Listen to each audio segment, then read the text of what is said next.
तेलंगाना के पूर्व राज्य मंत्री सिद्दीपेट विधायक तन्नीरू हरीश राव, सईराबाद विधायक के माणिक राव, संगारेड्डी जिला के जिला परिषद अध्यक्ष मंजूश्री जयपाल रेड्डी, डीसीएमएस अध्यक्ष और कार्यकर्ताओं ने संगारेड्डी जिले के सईराबाद निर्वाचन क्षेत्र का रेजिंतर गांव में श्रीकांची कोटी पीठ और श्री आथुन संस्थानम स्वामिंबु श्री सिद्धि विनायक स्वामी के 225वें जयंती महोत्सव में भाग लिया और पूजा अर्चना की। इस अवसर पर हरीश राव ने मीडिया से बात की। सईराबाद से मोहम्मद निमतुल्लाह की रिपोर्ट।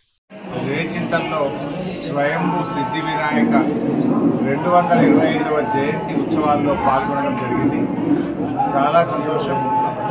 ఈ సిద్ధి వినాయకుడు దినదినము తన ఆకారాన్ని పెంచుకుంటూ ఇక్కడికి వస్తున్నటువంటి భక్తులందరికీ వారి కోరికలు నెరవేరుస్తూ ఇటు తెలంగాణ, ఆంధ్రప్రదేశ్, కర్ణాటక, మహారాష్ట్ర 4-5 రాష్ట్రాల నుంచి కూడా ఎంతో మంది భక్తులు ఇక్కడికి వచ్చి ఆ సిద్ధి వినాయకుడిని దర్శించుకుంటూ ఉంటారు। ముఖ్యంగా ఈ సిద్ధి వినాయకుడి ఆలయాన్ని గతంలో కేసీఆర్ గారి ఆశీస్సులతో ఈ దేవాలయాన్ని ఎంతగానో అభివృద్ధి చేయడం జరిగింది। ప్రతి సంవత్సరం కూడా ఈ జయంతి ఉత్సవాలు అత్యంత అద్భుతంగా ఇక్కడ జరుపుకోవడం జరుగుతుంది। సో ఈ రోజు కూడా పుష్పార్చన కార్యక్రమంలో ఆ సిద్ధి వినాయకుడి సేవలో మేమందరం కూడా పాల్గొనడం మాకెంతో సంతోషాన్ని, ఆనందం కలుగుతూ ఉంది।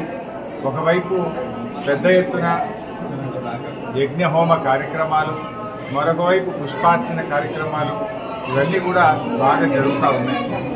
దినదినం కూడా ఈ దేవాలయానికి వచ్చేటువంటి భక్తుల సంఖ్య కూడా బాగా పెరుగుతూ ఉంది। ఈ సిద్ధి వినాయకుడు స్వయంభూ సిద్ధి వినాయకుడు, తనకు తానుగా వెలిసినటువంటి వినాయకుడు। అంతేకాకుండా ప్రతి సంవత్సరం కూడా తన శరీర ఆకారం బాగా పెరుగుతూ ఉంటుంది। ఇది నార్మల్గా మనం ఎక్కడ చూడం। ఇలాంటి ఒక ప్రత్యేకత మన సిద్ధి వినాయక దేవాలయంలో ఇక్కడ ఉండడం జరిగింది।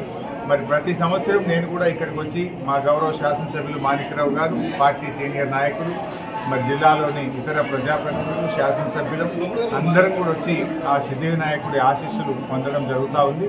అన్ని విఘ్నాలు కూడా తొలగాలని, ఈ రాష్ట్రం ఇంకా సర్వతోముఖాభివృద్ధి పొందాలని, ఈ రాష్ట్ర ప్రజలందరూ కూడా సుఖ సంతోషాలతో, ఆయురారోగ్యాలతో ప్రజలందరూ చల్లగా ఉండాలని, మరి ఈ నూతన సంవత్సరం 1 జనవరి నాడు సిద్ధి వినాయకుడిని దర్శించుకొని ప్రార్థించడం జరిగింది।